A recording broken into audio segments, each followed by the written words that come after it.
Hey everyone. So, today we're going to dive into a financial tool that's been around for, well, centuries, but is so often wrapped in myth and misunderstanding. We're talking about pawnbroking. We're going to put it head to head with a traditional bank loan to show you how it really works and who it's really for. Let's get into it. So, here's how we're going to break it all down. First, we'll look at the basic choice you have, the two main paths to getting a loan. Then, and this is a big one, we're going to separate the myths from the reality using actual data. After that, we'll walk through the pawnbroking process step by step so you know exactly what to expect. And finally, we'll explore a really powerful way to think about the value of things you already own. Okay, so let's say you need some cash for the short term. Right away, you're at a crossroads. You have to make a really critical choice about how you're going to secure that money. Let's look at the two main ways you can go. And this is the real question, isn't it?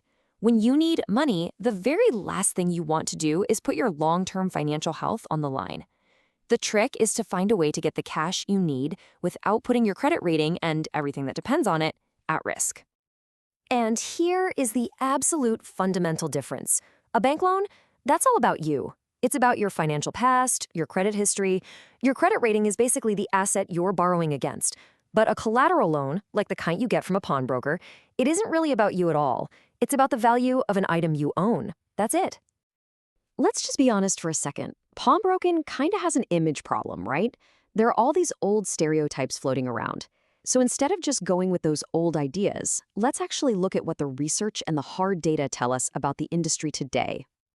You know, it's pretty telling when the industry's own main group, the National Pawnbrokers Association, comes right out and says it's misunderstood. And they're right. Studies show that while a whopping 90% of people have heard of pawnbroking, almost none of them actually know how it works. But here is where what people think completely clashes with reality. A study from Bristol University found something pretty amazing. 95% of pawnbroking customers are either satisfied or very satisfied with the service. I mean, that's a huge number that just flies in the face of all the old stereotypes. And that brings us to the biggest myth of all, the idea that if you pawn something, you're gonna lose it forever. The data shows the exact opposite is true. An incredible 85% of all pawn loans are paid back in full, and people get their items back. The whole business is built on people successfully repaying their loans, not on them losing their stuff. So what's the real bottom line? What's the ultimate risk? Well, with a bank loan, if you can't pay, you're looking at late fees, spiraling debt, and a serious black mark on your credit rating for years. With a collateral loan, the absolute worst thing that can happen is you lose the item you put up for the loan. That's the end of it. No credit damage, no debt collectors, nothing. And it's not just about the risk. The whole process is worlds apart. Getting a bank loan can be slow, there are credit checks, and it creates a permanent paper trail. A collateral loan, though, gives you two huge advantages: speed and privacy. You can often get the cash almost instantly, and the whole transaction is completely private and discreet. Okay, so now that we've busted some of those myths, let's pull back the curtain on the process itself. You'll see it's actually way more straightforward than you probably think. First things first, let's make sure we're on the same page with the key term here: collateral. It's really simple. It's just a valuable item that you own that you give to the lender temporarily. It's like your guarantee for the loan. The whole process is surprisingly simple. It starts with you choosing an item you own that has some value. You take it in, they do a professional valuation, and based on that, they make you a loan offer. If you accept it, you get the cash then and there. Your item is kept safe and secure for the loan period, which is usually up to 7 months. And once you pay back the loan plus the interest, you get your item right back. That's the whole journey from start to finish. And that brings us to our last idea. And you know, this might be the most powerful concept of all. For anyone who is asset rich, this is about more than just a loan.